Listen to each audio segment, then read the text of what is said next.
નમસ્કાર દર્શક મિત્રો, હું છું પરમારા નિશા. તમે જોઈ રહ્યા છો લોકસામના ન્યૂઝ. તો જોઈએ આજના સમાચાર રીકડિયાથી અમારા રિપોર્ટર દિનેશ ધાદલ સાથે. અમરેલીના રાંડિયાથી રીકડિયા જતા રોડમાં ભ્રષ્ટાચાર થયાની થઈ રહી છે લોકચર્ચા.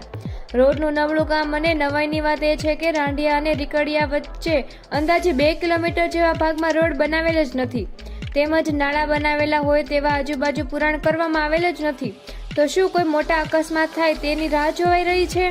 નવા બનેલા પુલોની આજુબાજુમાં મોટા મોટા ખાડાઓ છે. રાત્રિના સમયમાં કોઈ મોટા અકસ્માત થાય તો જવાબદાર કોણ?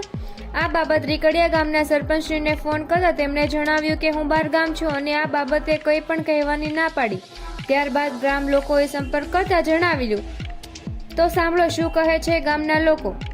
મારું ગામ રીકડિયા, મારું નામ અશોક કુમાર.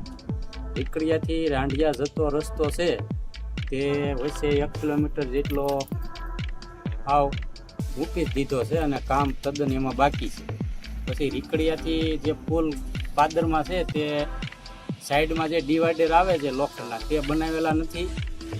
જો ઓવરટેક કરવા ગાડીવાળા જાય તો નીચે પુલ જ છે, તો અકસ્માત થાય તો એના જવાબદાર કોણ?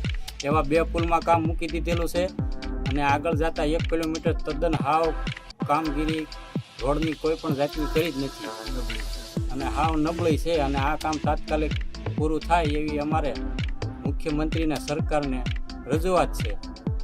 અને જો આ કામ પૂર્ણ નહીં થાય તો કદાચ ગ્રામજનો ભેગા થઈ અને આંદોલન પણ કરશે. 2 વર્ષથી આ કામ બંધ છે એ અમારે જાણ મુજબ છે.